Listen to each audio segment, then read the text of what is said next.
안녕하세요. 요즘에는 야간반이 많으시더라고요. 야간에 많이 오시고 바쁘신지. 자, 오늘은 이제 188페이지죠. 공지사항 있죠. 이번 주 일요일날 도라니 일요일날 우리 뭐죠? 보강 있는 거 아시죠? 도라니 일요일날 10시부터 합니다. 그죠? 자, 188페이지 챕터 7에서 의사표시죠. 의사표시의 의 뭐 다 아실 거예요. 의사를 밖으로 표시하는 것이 의사표시인데, 요 의사를 우리가 다른 말로 하면 뭐죠? 원하는 바, 바라는 바죠. 그래서 원하는 바, 바라는 바를 밖으로 표시하는 것이 의사표시다. 그 다음에 의사표시의 구성 요소가 나오는데, 그냥 보이는 대로 의사와 표시로 구성되어 있는데, 요 의사를 좀 정확히 말하면 효과 의사라고 하고요. 요 표시를 표시행위라고 한다. 그래서 의사표시 구성 요소에서 1, 의사적 요소에서 효과 의사가 나오고, 우측에 맨 위에 2, 행위적 요소에서 표시행위 이렇게 나와 있고요.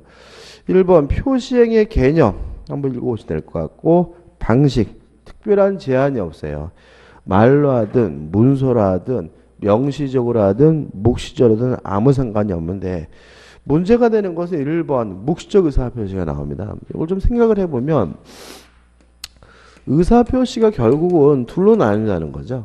명시적 의사표시와 묵시적 의사표시로 나뉘고요. 요거와 구별해야 될 것이 뭐냐면 침묵, 아무것도 안 하는 겁니다. 그럼 이렇게 되는 겁니다. 제가 이렇게 얘기했어요. 네가 우리 집 살래? 물어봤더니 응, 내가 살게라고 얘기했다면 명시적 의사표시고, 사겠다는 말은 안 하면서 고개를 끄덕였어요. 그러면 고개를 끄덕이는 거는 결국 뭐 하겠다는 거죠? 사겠다는 뜻이니까 이게 뭐예요? 묵시적 의사표시예요. 그럼 묵시적 의사표시는 아무것도 안 하는 것이 아니라 고개를 끄덕이는 것처럼 의사표시를 볼 수 있는 행위가 존재하는 것이 뭐예요? 묵시적 의사표시예요. 만약에 사겠다고 말도 안 하고 고개를 끄덕이지도 않고 그냥 빤히 쳐다보고 있다면 침묵은 사겠다는 말도 아니고 안 사겠다는 말도 아니고 뭐가 아닌 거죠? 의사표시 자체가 아니다. 뭐 많습니다. 그죠? 우리 집 살래 이렇게 물어봤더니 이놈이 사겠다는 말은 안 했는데 다음날 보니까는 제 계좌로 계약금을 보내왔어요. 그러면 계약금을 보내오는 그 행위는 뭐 하겠다는 뜻이죠? 사겠다는 뜻인 거죠. 따라서 묵시적 의사표시는 아무것도 안 하는 것이 아니라 의사표시로 볼 수 있는 행위가 있는 것들을 우리가 뭐죠? 묵시적 의사표시라고 하고요. 자, 여기들 이렇게 대충 정도의 이유는 뭐예요? 적을 필요도 없는 거예요. 왜 그러냐면 명시적 의사표시와 묵시적 의사표시를 구별할 이유가 없습니다. 동의하시나요? 사겠다고 말하는 것보다 계약금을 입금하는 게 더 확실한 의사표시 아닌가요? 그죠? 그러니까 다시 말하면 모든 의사표시는 명시적으로 할 수도 있고 묵시적으로도 할 수 있는 거예요. 그래서 우리 시험 지문에서 만약에 이러이러한 의사표시는 묵시적으로 못한다 그러면 무조건 다 뭐가 돼요? X가 된다. 그래서 모든 의사표시는 명시적으로 할 수도 있고 묵시적으로 할 수도 있는데, 주의하실 것은 아무것도 안 하는 침묵은 뭐가 아니죠? 의사표시가 아니고요. 묵시적 의사표시는 아무것도 안 하는 것이 아니라 의사표시로 볼 수 있는 행위가 존재하는 경우를 우리가 묵시적 의사표시라고 한다. 따라서 모든 의사표시는 명시적으로도 할 수도 있고 묵시적으로도 할 수 있다. 끝인 거죠. 그 다음에 넘겨보시면은 의사표시에 관한 이론이 나옵니다. 자, 이건 어떤 문제냐면 의사표시는 일치가 돼야 돼요. 근데 만약 이것이 불일치 됐을 때 무엇을 가지고 효과를 결정하느냐? 만약에 표시 행위를 가지고 효과를 결정하면 이걸 우리가 표시주의라고 하고요. 의사, 내심적 효과 의사라 가지고 효과를 결정하면 이걸 우리가 의사주의라고 합니다. 예를 들어서 좀 이따 다시 말씀드리겠지만 속으로는 계집할 마음인데 집을 팔겠다고 했을 때 이 사람이 무엇을 팔겠다고 한 것이 되는 거냐? 표시주의는 말하는 대로 집을 팔겠다고 보는 거고요. 의사주의는 속마음대로 계집을 팔겠다고 하는 것으로 보는 것이죠. 물론 뭐가 원칙이냐면 표시주의가 원칙이고 의사주의가 예외예요. 다시 말하면 원칙적으로 표시된 대로 효과가 결정이 되고요. 다만 예외적으로 의사에 따라서 효과가 결정되는 경우도 있는데요. 그럼 우리 민법은 두 가지가 모두 다 있으니까 결국은 뭐냐면 절충주의인데 뭐가 원칙이죠? 표시주의가 원칙이니까 우리 민법은 표시주의에 치우친 기운 절충주의를 취하고 있는 것이 우리 민법의 태도다. 따라서 원칙적으로 표시주의, 예외적으로 뭐죠? 의사주의입니다. 그 다음 우측에 보시면 이제 191페이지 제2절에서 의사표시의 효력 발생이 나오고 있습니다. 자, 요런 문제죠. 갑이라는 사람이요. 을에게 의사를 표시했습니다. 의사를 표시하는 사람을 우리가 표의자라고 하고요. 의사 표시를 듣는 사람을 우리가 상대방이라고 해요. 자, 어떤 단계에 이르러야 의사 표시가 효과가 생기느냐? 의사 표시가 표의자에서 상대방에게 전달되기 위해선 일정한 단계가 필요한데 첫 번째 단계 의사가 완성되는 단계가 있고요. 완성된 의사를 을에게 보냈다. 발송하는 단계가 있고요. 보낸 편지가 을에게 도착했다.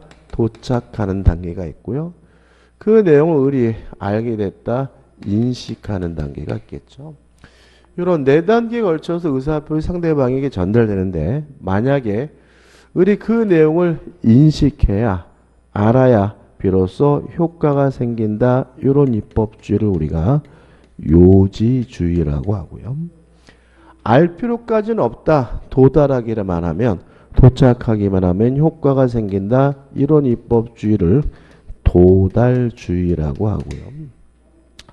도착할 필요도 없다. 발신만 하면 바로 효과가 생긴다. 이런 입법주의를 우리가 발신주의라고 하고요. 보낼 필요도 없다. 의사가 완성되기만 하면 효과가 생긴다. 이걸 우리가 뭐죠? 표백주의라고 해요. 자, 우리 민법은 여기에 관한 입법주의가 총 4가지가 있거든요. 우리 민법에 없는 게 있어요. 우리 민법 뭐가 없죠? 우리 민법은 3가지만 있고요. 한 가지가 없어요. 뭐가 없죠? 예, 요지주의가 없다. 왜냐하면 요지주의는 표의자에게 지나치게 불리합니다. 요지주의는 그 내용을 알아야지만 효과가 생기기 때문에 을의 입장에서는 손에 들고 있으면서 몰라 그러면 뭐죠? 땡이에요. 그래서 우리 민법은 뭐만 있냐면 표백주의와 발신주의와 도달주의 요 3가지가 있고요. 첫째, 표백주의는 언제 취하냐면 규제 나와 있죠. 1. 상대방이 없는 경우에는 표백주의를 취합니다. 왜냐하면 상대방이 없다면 상대방에게 뭐 할 수 없어요? 보낼 수가 없으니까요. 따라서 결과적으로 상대방 없는 의사표시, 상대방 없는 단독행위는 뭐죠? 표백주의를 취함으로써 의사가 완성되기만 하면 효과가 생기고요. 2번 상대방이 있는 경우는 원칙이 뭐죠? 도달주의. 예외가 뭐죠? 발신주의입니다. 그럼 여기서 우리가 기억할 것은 뭐냐면 의사표시는 원칙적으로 도달이 됨으로써 효과가 생기고 예외적으로 발신주의를 취하는 경우도 있고요. 상대방 없는 의사표시의 경우에는 뭘 취하죠? 표백주의를 취한다. 이렇게 정리하면 되겠죠. 그래서 하단에 이제 이 의사표시 효력 발생 시기에서 넘겨보시면 1번 원칙 도달주의를 취한다. 2번 도달주의 원칙에서 양가를 1번에서 도달에 뭐가 나오죠? 의가 나오죠. 자, 그럼 생각해보죠. 의사표시는 원칙적으로 도달이 되면 효과가 생기는데 도달이 뭐냐? A에 대해 수립할래는 상대방 집의 영역 내에 진입을 하고요. 언제든지 마음만 먹으면 알 수 있는 상태, 요지 가능한 상태에 놓이면 도달된 것으로 보고요. 항상 조심할 것은 우리 민법은 도달주의지 요지주의가 아니니까 요지 가능성만 있으면 효과가 생기는 것이고요. 그 내용에 대해서 뭐 할 필요는 없죠? 요지할 필요는 없다는 거 꼭 기억해 두시기 바랍니다. 다시 말하면 알 수 있기만 하면 뭐죠? 도달이 되는 거고요. 알아야 할 필요까지는 없다는 거 주의하시기 바라요. 여기도 생각해 볼 게 있죠. 자, 상대방 지배 영역 내에 진입하면 도달된 거다. 따라서 상대방이 직접 받는 거 물론 뭐죠? 도달이지만 동거하는 가족이나 가정부나 파출부가 받는 것도 뭐죠? 도달이다. 또 하나 유의하실 것은 이러한 사람들이 받더라도 뭐가 필요하죠? 요지 가능성이 필요하다는 것까지 꼭 기억해 두시기 바랍니다. 판례도 뭐죠? 같은 주의죠. 하단에 보시면 이제 2번 문제가 되는 경우에서 1번 정당한 이유 없이 수령을 거절하면 우리 판례는 도달된 것으로 뭐하죠? 간주합니다. 꼭 기억해 두셔야 되고 2번 우측의 맨 위에 격지자와 대화자가 나오는데 교재에 뭐라고 나와 있냐면 거리 문제가 아니라 뭐죠? 시간 문제다. 이게 무슨 말이냐면 의사표시가 발송이 되기 위해서 발송되고 도달되기 위해서 일정한 시간의 경과가 필요한 경우는 우리가 격지자. 전혀 시간의 경과가 필요 없는 경우는 뭐죠? 대화자. 미국에 있는 저희 형에게 제가 전화를 했습니다. 그러면 거리가 엄청 많이 떨어져 있지만 제가 말하자마자 제 형이 들을 테니까 뭐가 되죠? 대화자가 되고요. 제 옆에 누워있는 제 처에게 제가 만약에 편지를 썼다면 옆에 누워있지만 그 편지가 제 처에게 배달이 되려면 뭐가 필요하죠? 시간이 필요하니까 그때는 뭐가 돼요? 격지자가 되는 것이다. 그 다음에 관련 판례, 핵심 판례 나와 있는데 좀 이따 좀 보기라고.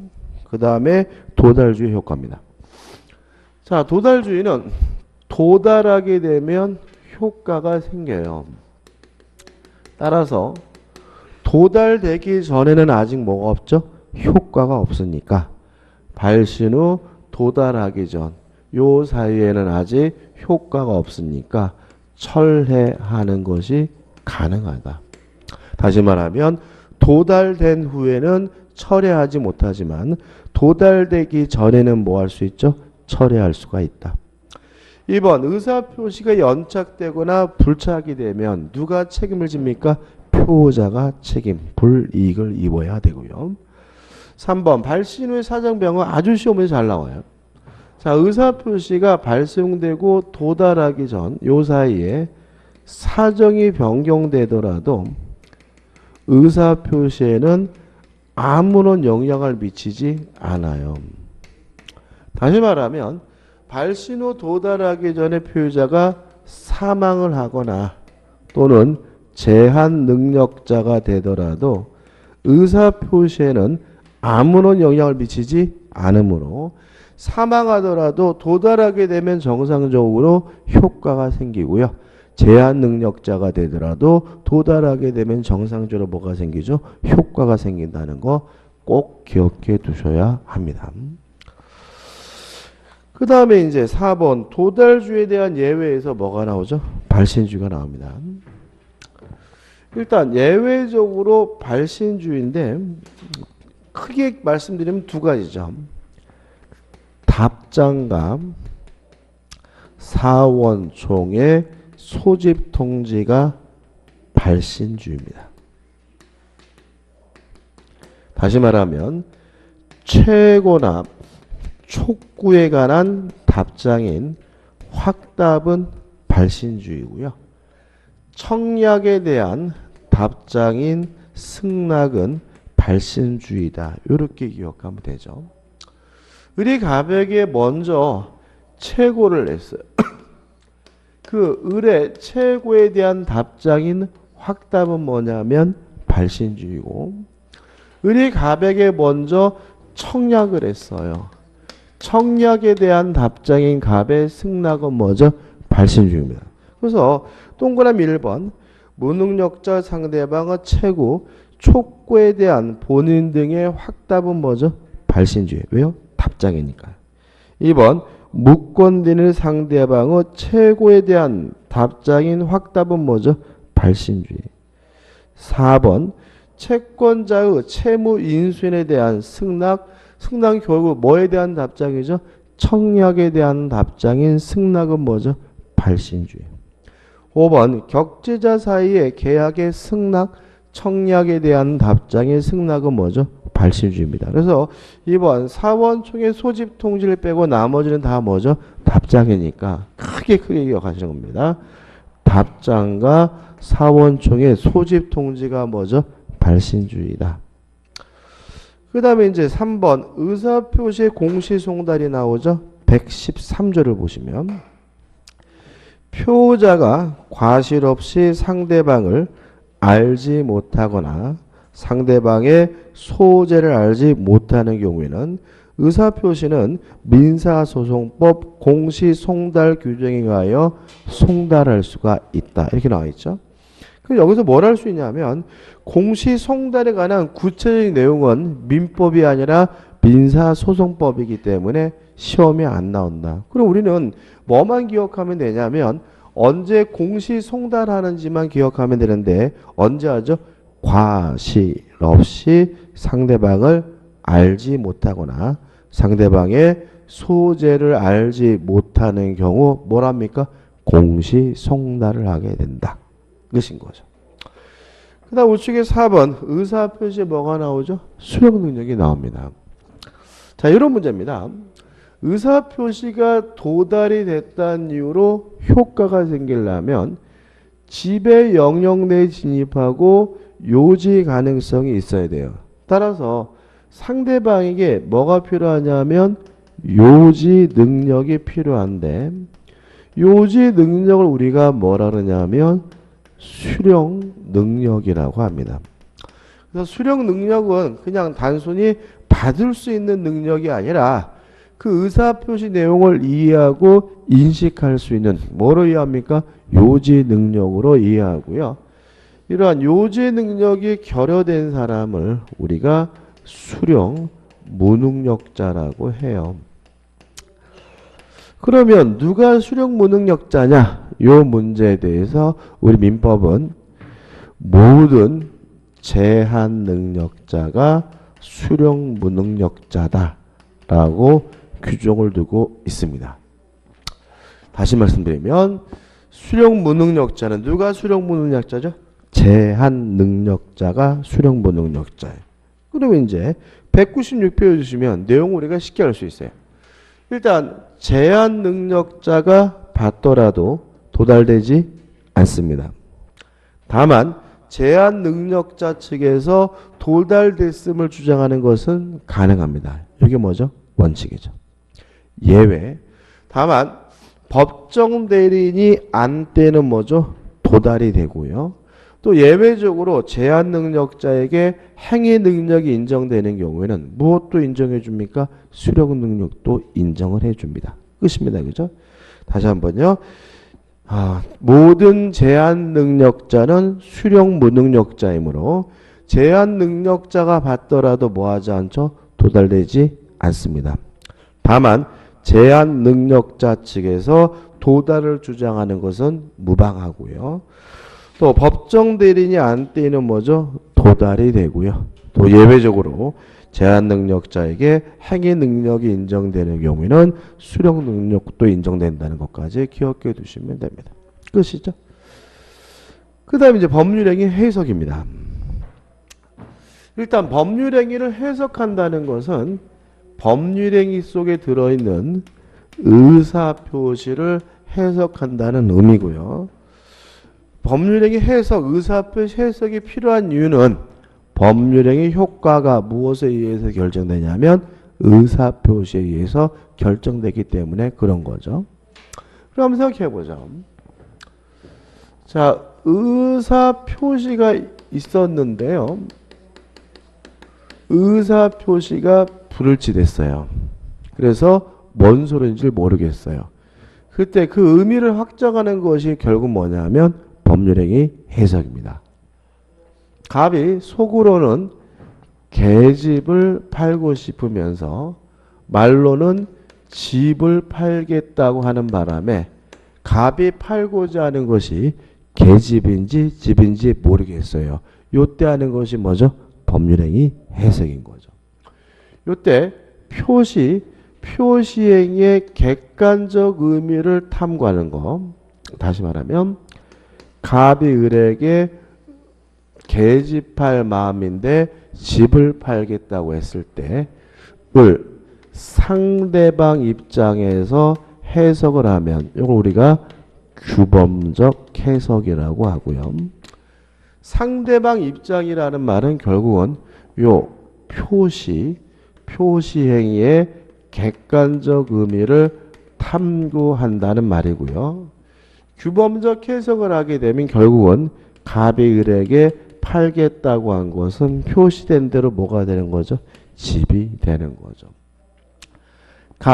표자 입장에서 해석을 하는 걸 우리가 자연적 해석이라고 하고요.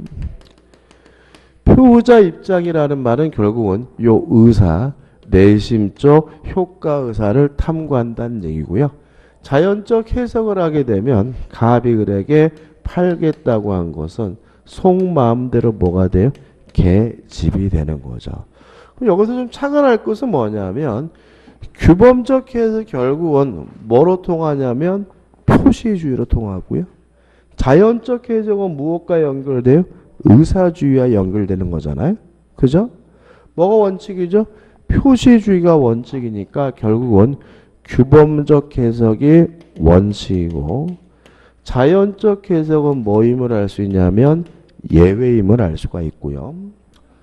그 다음에 규범적 해석은 원칙이니까 언제 규범적 해석을 하는지는 신경 쓸 필요가 없고 자연적 해석이 예외니까 언제 자연적 해석을 하는지를 신경 써야 되는데 언제 자연적 해석을 하냐면요. 첫째, 상대방 없는 의사표시는 자연적 해석을 합니다. 두 번째, 상대방이 있더라도 보호할 필요가 없을 때 상대방이 알았거나 또는 알 수가 있었다면 무슨 해석을 합니까? 자연적 해석을 하게 됩니다. 그럼 결론이 이렇게 되는 거죠. 갑이 계집할 마음인데 집을 팔겠다고 얘기한 경우에는 원칙이 규범적 해석이니까 원칙적으로 집을 팔겠다고 한 것이 되는 거고요.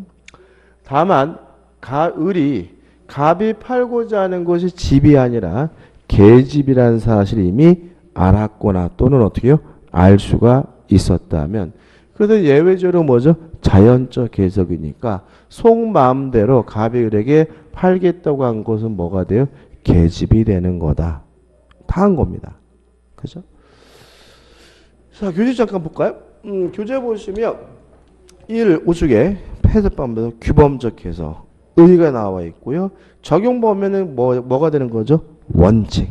원칙이 무슨 해석입니까? 규범적 해석이죠. 판례가 첫 번째 판례가 나오는데 우리가 문제를 풀 때 규범적 해석이 원칙이라는 말은 결국 무엇을 의미하냐면 뭔 소리인지 모르겠다. 의사표시가 불일치됐다. 그러면 상대방 입장에서 해석한다 그러면 맞는 거예요. 표자가 의도한 바에 따라 해석한다 그러면 뭐가 돼요? X가 되는 거죠. 표시행위의 객관적 의미를 탐구한다 그러면 뭐예요? 맞는 거예요. 내심적 효과 의사를 탐구한다 그러면 뭐예요? X인 거예요. 무슨 해석이 원칙이니까요? 규범적 해석이 원칙이니까요. 그러면 첫 번째 판례가 볼게요. 법률의 해석은 당사자가 그 표시행위 부여한 객관적 의미를 명백하게 확정하는 것으로서. 그럼 결국 무슨 말이에요? 법률행위 해석은 원칙이 무슨 해석이라는 거예요? 규범적 해석이라는 거죠. 서면에 사용된 문구에 구애받는 것은 아니지만 어디까지나 당사자의 내심적 의사 여하에 관계없이 그 서면의 기재 내용에 의하여 당사자가 그 표시행위 부여한 객관적 의미를 합리적으로 해석해야 하는 것이다. 뭐라고요? 규범적 해석의 뭐죠? 원칙이다. 이런 얘기 되는 거죠. 그 다음에 두 번째 판례가 나와 있는데요. 자, 이런 문제입니다. 갑이 을에게 예를 들어서 5천만 원을 빌려줬어요. 근데 을이 갑의 친구였는데 어느 날 을이 갑에게 찾아와가지고 뭐라느냐 하면 내가 사업해서 망했다. 내가 돈을 탈탈 털어보니까 3천만 원밖에 없는데 이 돈이라도 받으면 주지만 네가 끝까지 5천만 원 다 받아야 되겠다고 우긴다면 나는 너한테 돈을 못 갚겠다라고 하더란 말이죠. 그래서 갑은 어떤 마음이냐면 속으로는 2천만 원에 대해서 뭐 할 마음이 없냐면 면제할 마음이 없어요. 근데 일단은 요 3천만 원만 받아뒀다가 나중에 뭐죠? 2천만 원 받아야 되겠다는 마음으로 말로는 알았다 내가 2천만 원 포기하겠다 면제하겠다고 얘기하고요. 돈을 다 받았다는 의미에서 총완결이라는 영수증을 작성해 줬어요. 그러면 의사표시가 뭐가 됐어요? 불일치됐으니까 법률행위 해석을 하게 되는데 원칙이 무슨 해석이에요? 규범적 해석이니까 표시된 대로 2천만 원 뭐 한 거예요? 면제한 거다. 따라서 나중에 을이 떼부자가 됐다 하더라도 갑은 추가로 을에게 2천만 원을 뭐 할 수는 없어요? 받을 수는 없다. 이런 취지가 되는 거거든요. 왜 이런 취지가 되는 거죠? 원칙이 무슨 해석이에요? 규범적 해석이니까요. 한번 읽어볼게요. 총완결이라는 문헌이 부기된 영수증에 있어서 통 영수증 작성 경위가 그렇게 쓰지 아니하면 돈을 주지 않겠다고 하기에 당시 궁박한 사정에 비추어 우선 먼저 돈 받기 위하여 거짓 기재한 것이라는 이유만으로 총완결이라는 의사표시가 당연 무효라고 할 수는 없다. 자, 이렇게 되는 이유는 무슨 해석이 원칙이니까요? 규범적 해석이 뭐죠? 원칙이니까요.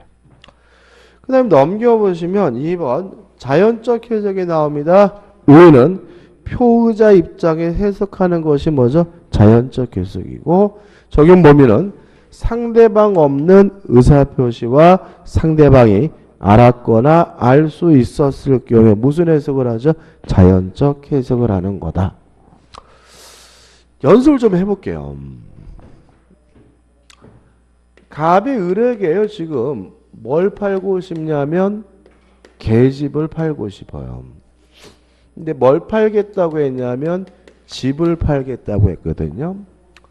그랬더니 을이 좋다 내가 네 집을 사겠다라고 승낙을 했다라고 가정을 해보면 자 원칙적으로 무슨 해석을 해야 되냐면 규범적 해석을 해야 되므로 갑이 을에게 팔겠다고 한 것은 표시된 대로 뭐예요? 집이고 을이 사겠다고 한 것은 뭐예요? 집이니까 이때는 집에 대해서 계약이 뭐가 되냐면 성립이 돼요.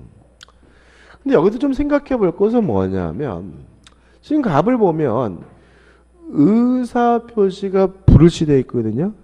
그래서 만약에 갑이 지금 자기가 잘못 말하고 있다는 사실을 모르고 있었다면 이게 뭐가 되냐면 착오에 의한 의사표시가 되는 거예요. 왜냐하면 착오란 의사표시가 불일치됐음을 모르고 하는 것이 뭐죠? 착오에 의한 의사표시니까. 여기서 굉장히 중요한 것이 나오게 되는데 착오는 반드시 규범적 해석을 해야지만 발생해요. 뭐 이게 어떤 과정인지 나는 도대체 뭔 소리 모르겠다. 그러면 차라리 뭐라고요? 외우기라도 하자고요. 착오는 무슨 해석을 해야지만요? 규범적 해석을 해야지만 발생합니다.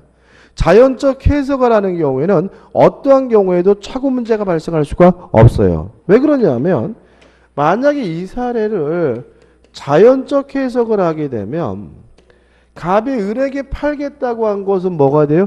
계집이 되고 을이 사겠다고 한 것은 뭐예요? 집이니까 불합의로서 계약이 뭐조차 되지 않아요? 성립조차 되지를 않아요. 그래서 법률의 해석 안에서 시험 문제가 거의 무조건 나오게 되는데 항상 문제가 되는 것은 착오는 무슨 해석을 해야지만요? 규범적 해석을 해야지만이에요. 그래서 자연적 해석을 해야 되는 사례를 들면서 착오를 이유로 취소할 수 있다 그러면 무조건 뭐가 돼요? X다. 다시 한번요. 착오는 무슨 해석만 해야 돼요? 규범적 해석을 해야 된다는 걸 꼭 가지고 가셔야 돼요. 조금 바꿔볼게요. 갑이 을에게요. 계집할 마음인데 집을 팔겠다고 했습니다. 근데 다행히 을이 갑이 팔고자 하는 것이 집이 아니라 계집이라는 사실을 알고 있었어요.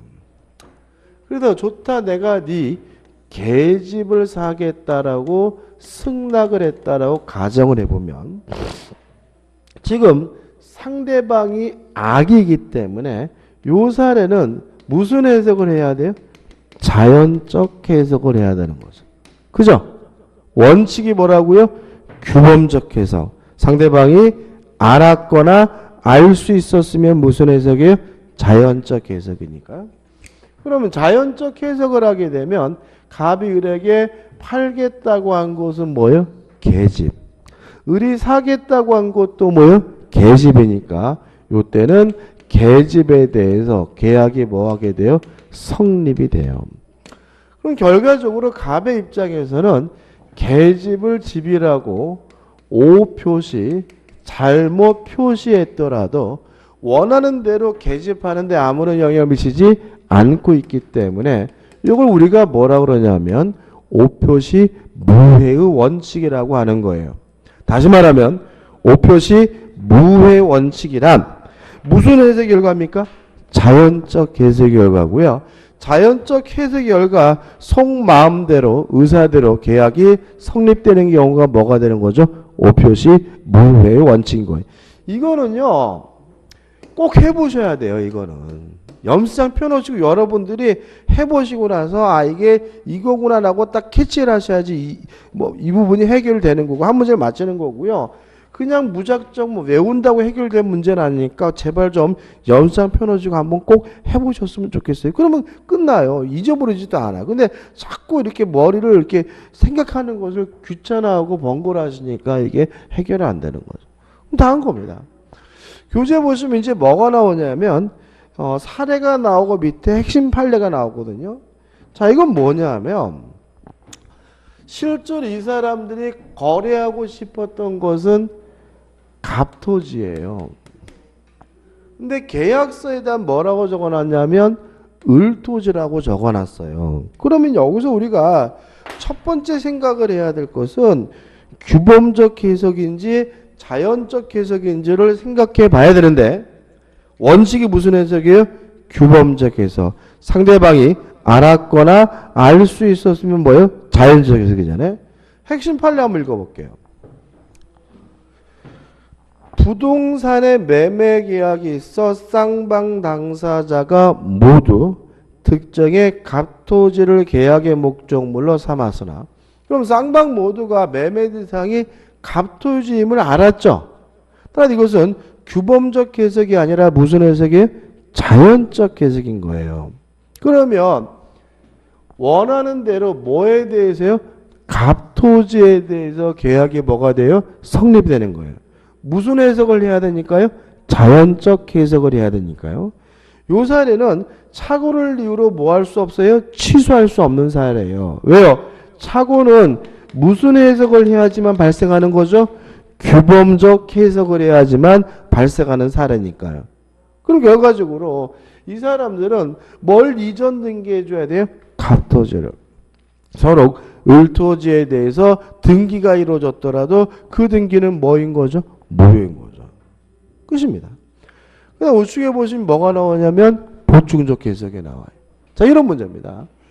규범적 해석이나 자연적 해석을 했는데도 아직도 뭔 소리인지 모르겠어요. 이럴 때는 제3자 입장에서 그 의미를 보충하게 되는데 이걸 우리가 뭐라 그러냐면 보충적 해석이라고 합니다.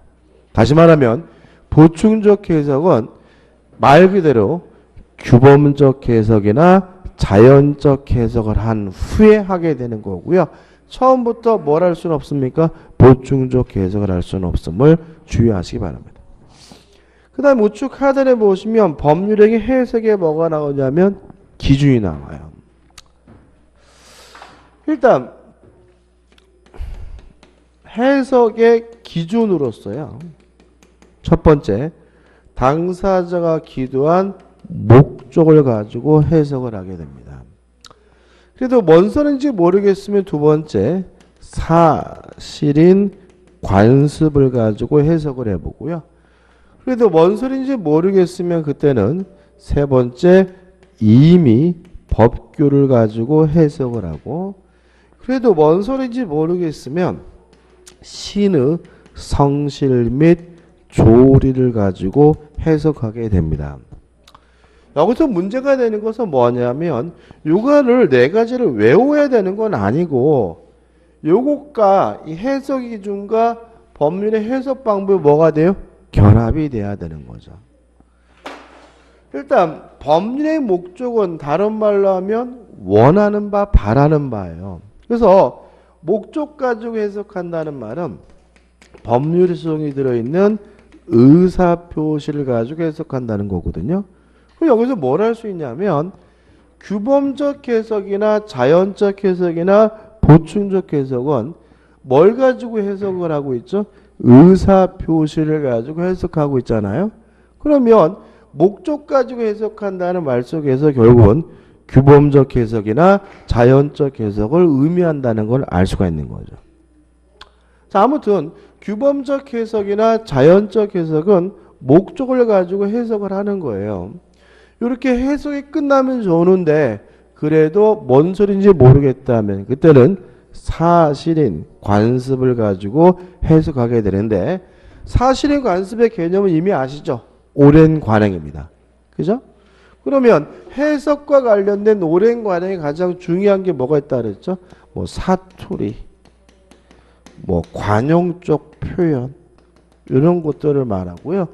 이런 거 가지고 해석이 끝나면 좋은데 그래도 해석이 안 되면 임의법규, 그래도 안 되면 신의 성실 및 조리. 조리가 뭐였죠? 사문의 기본법칙 상식이니까 결국은 마지막으로 상식 가지고 뭐죠? 해석을 하게 된다. 다시 말하면 법률행위의 목적을 가지고 해석한다는 말은 규범적 해석과 자연적 해석과 보충적 해석을 의미가 하고요.